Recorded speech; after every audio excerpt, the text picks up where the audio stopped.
Hello everybody, welcome back to the journal series. This is video number 2 where we're picking up after we have made the cover and our pages. And in last week's video, we just sewed the front cover. So this week I've decided to go ahead and just sew the inside of our cover before we get started today. Basically, it acts as a primer so that paint and other different mediums can stick really well to the cardboard box. So to get started today, I'm just going to gesso the inside of the cover and let that dry. Today, I hope you are excited because we're going to be playing with our Gelli Plate. I have my Gelli Plate on my table. My cover is nice and dry, and I'm going to be using this stamp set from Tim Holtz, some different embossing folders, some leftover bubble wrap from a package, and a couple of other things just to make some marks and some paint. I'll also be using primarily the Liquitex basic acrylic paints in the little tubes. I will pull out some other paints here in just a little bit. Now today I will be speeding up the video quite a bit so that we move things along. Altogether, I was at my crafting table for about an hour and 15 minutes just experimenting and playing around. So using a brayer, I've applied a few little dots of glue to my Gelli Plate. We're going to create layers of different paint and designs onto the cover of my journal. But along with the cover, I've also pulled over some envelopes and pieces of the junk mail so that I can do some secondary prints and work on some backgrounds for my art journal. So I've pressed the bubble wrap into some purple paint, and we're going to take our first print on our journal cover. Now, by no means am I an expert at using the Gelli Plate. For me, it's just a great big huge experiment, and I'm never quite sure the results that I'm going to get. Probably because I just don't use my Gelli Plate often enough, but I'm hoping to change that in 2021 because it's just so much fun. So I'm going to repeat the process. So for the back cover, we have the front cover done. And this time, instead of the bubble wrap, I'm going to use an embossing folder and just imprint a little design in the purple paint. Just changing it up just a little bit for the back cover. You'll see I cleaned my brayer and my stamps and my embossing folders on a scrap piece of junk mail off to the side.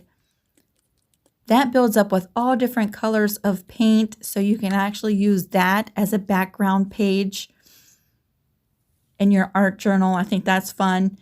Basically, nothing here that I'm printing on will be wasted. It'll be backgrounds or used in some kind of collage art page in my journal. Because I know that I want a couple of different layers of colors on my journal covers, while the first purple print is drying on both the front and back covers, I'm just going to pull some of this junk mail and start playing with the paint to let those two pieces dry just a little bit. As I work on clearing off the paint from my Gelli Plate, I'm creating some really fun background pages.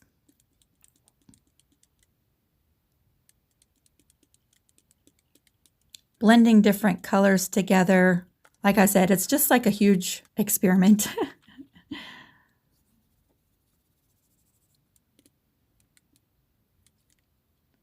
And it really only takes just a few minutes for that paint to set up on my covers.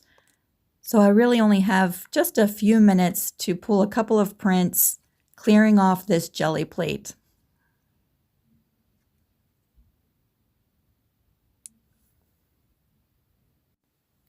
You'll see here I'm just using some regular cheap old white craft paint. We'll blend that into what's left on my Gelli Plate and pull a print from that.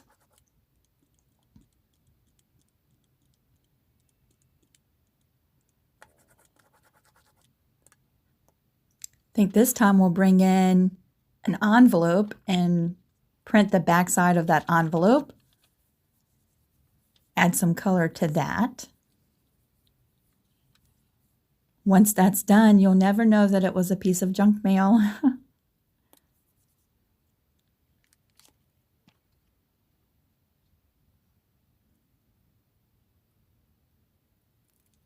And we've got most of the paint off of the Gelli plate at this point.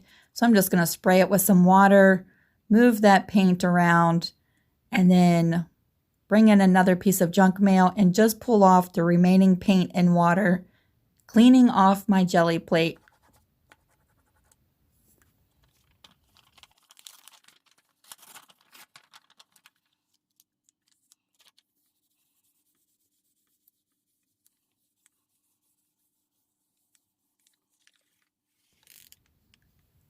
Now she's all clean again, and we can go ahead and start adding our second layer of color to our cover.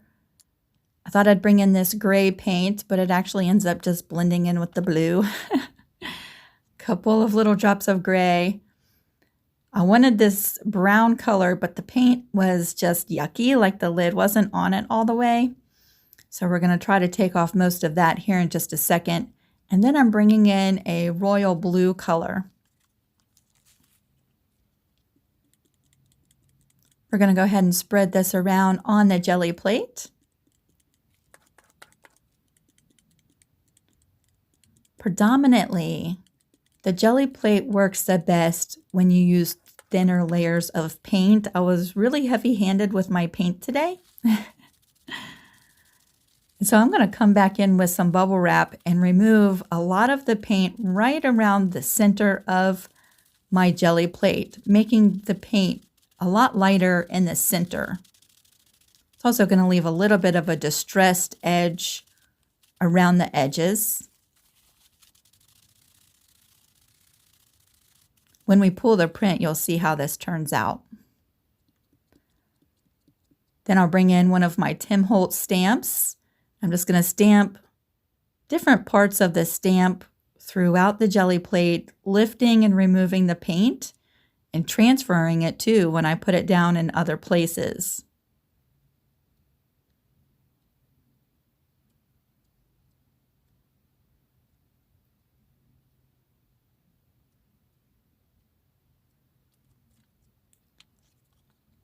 Once I'm happy, I can bring in my journal cover, lay that down, and press it into the Gelli plate.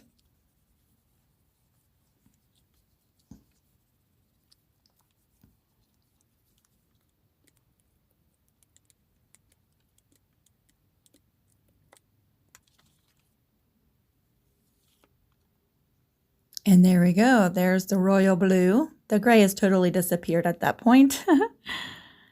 And now I'm just going to repeat the same process for the back cover. I sort of want it to look very close, the front and the back cover a little bit. So I'm going to use the same blue, remove the paint from the inside of the design a little bit, and then use the same stamp.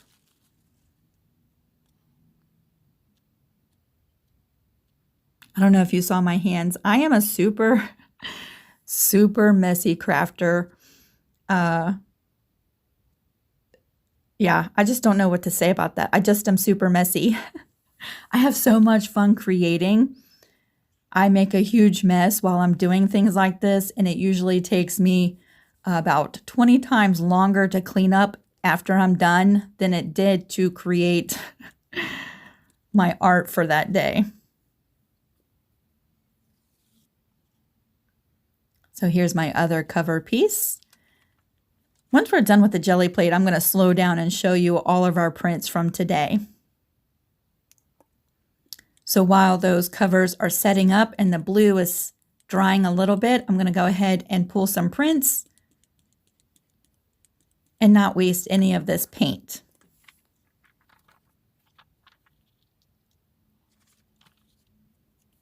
Here we're going to print on the back side of this horse picture. This was the calendar that I was showing in the first video. The back will make a beautiful background.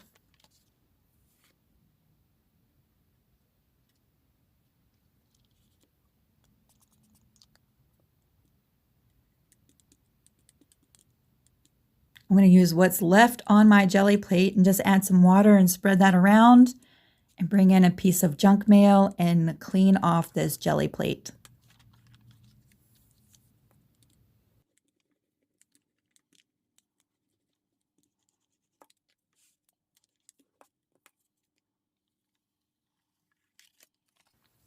I think that's going to be a pretty background eventually. And now our jelly plate is totally clean again. Now for the third layer on my cover, I'm bringing in some metallic silver speedball paint. What I love about the jelly plate is you can use all kinds of paint medias, and so you can mix them up. I like to think that there's no rules when you're using your jelly plate. I'm going to add a little bit of this silver, which will kind of be translucent on the top of my cover. We'll spread that around. You can see my little scrap to the right is getting all kinds of colors on it.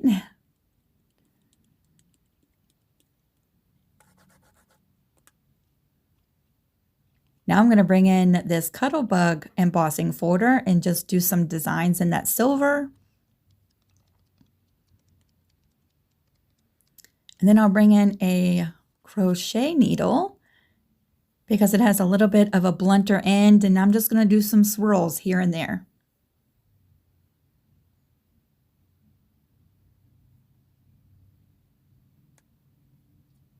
We'll bring in our cover, push that down into the jelly plate. Isn't that red and orange paper gorgeous?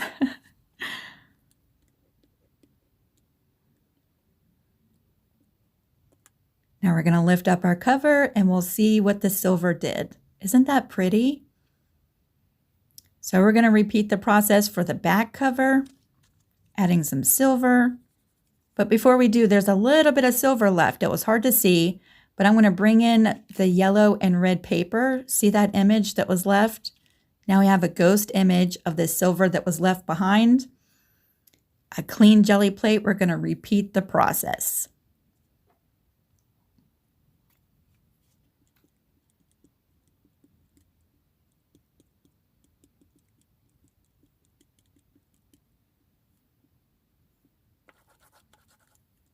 There are all different kinds of techniques to do and to learn using a jelly plate. If this is the first time you've ever seen this being done, I highly suggest you spend some time on YouTube. In the search bar, just type in jelly plate printing and have fun watching all of the different things that you can do with these jelly plates. And they come in all different sizes as well. This one I used a toilet paper roll to make some circles, and I'll draw some straight lines just to make it a tad bit different. And we'll pull the print on our back cover.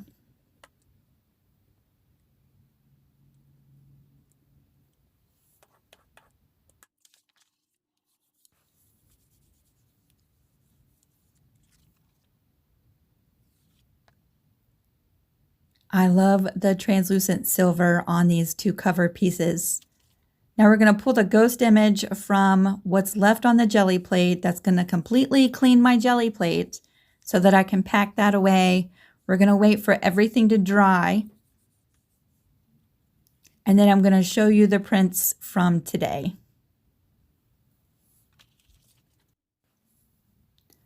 Now that everything's dry and halfway put away, we can take a good slower look at the prints that I've pulled on my junk mail. These are going to be the beginnings of some gorgeous backgrounds for my art journal.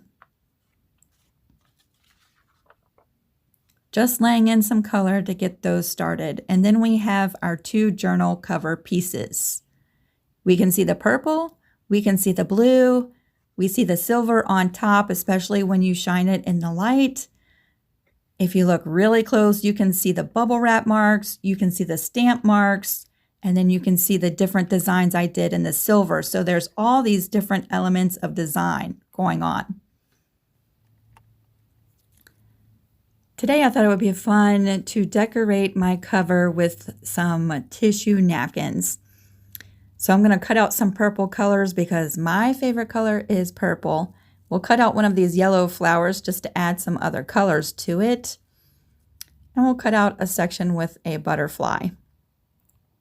Now I'm using the Liquitex Gloss Medium and Varnish. It's a fluid varnish. It's really super duper thin. And I'm just going to decoupage these tissue napkins right to my cover. Now what I did not realize was that this was a 3-ply napkin. I removed the first layer, but there was still one more solid white layer underneath of the top of my napkin. So the edges of my napkin sort of show up where normally they would have disappeared, but I'm okay with that. Now we're going to add some words to our cover. So I'm going to pull out my favorite page from today, and we're going to cut little square tiles from that piece.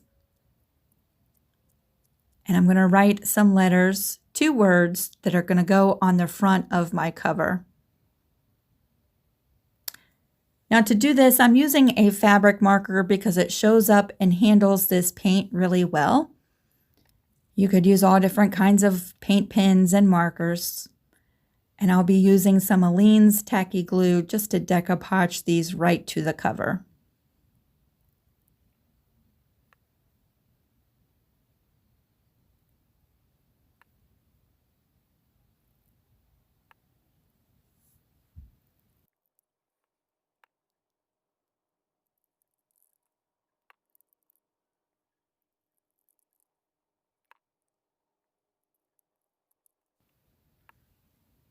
After the glue is dry, I'm going to bring in the same fabric marker, the black one, and I'm going to go around each one of these square tiles to sort of make it pop off and away from the background.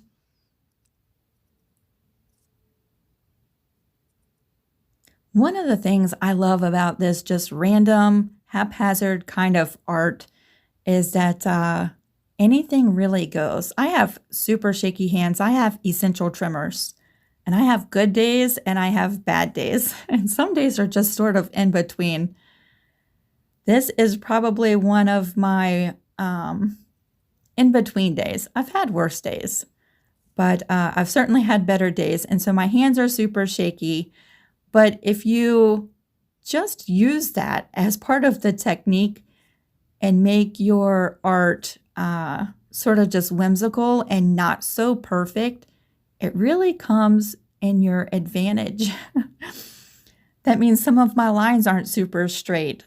Some of my drawing and doodling isn't exactly perfect, but it's just sort of whimsical and fun.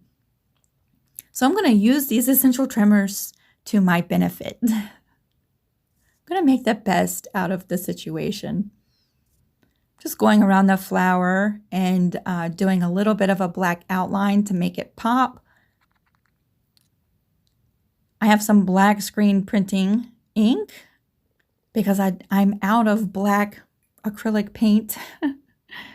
Plus the screen printing ink sort of is shiny when it dries, so I kind of like that. I had an idea to make some dots with some Q-tips, but that wasn't working, so I ditched that idea. And then I brought in a brush, just a simple art paint brush, and I'm just doing a random brushing of black around the edge of my journal page, just to kind of frame it all in and finish it off. Now my cover does have that fold, so I'm going to add some black paint right where it folds, just like this. Then I'm going to let that dry. We'll do the same thing to the back cover. Now at this point, I have not decided if I'm going to do any art on the back cover or if I'm just going to leave it just like this because I think that is gorgeous. But yeah, if I need a background and I'm feeling creative one day, I might do something with the back.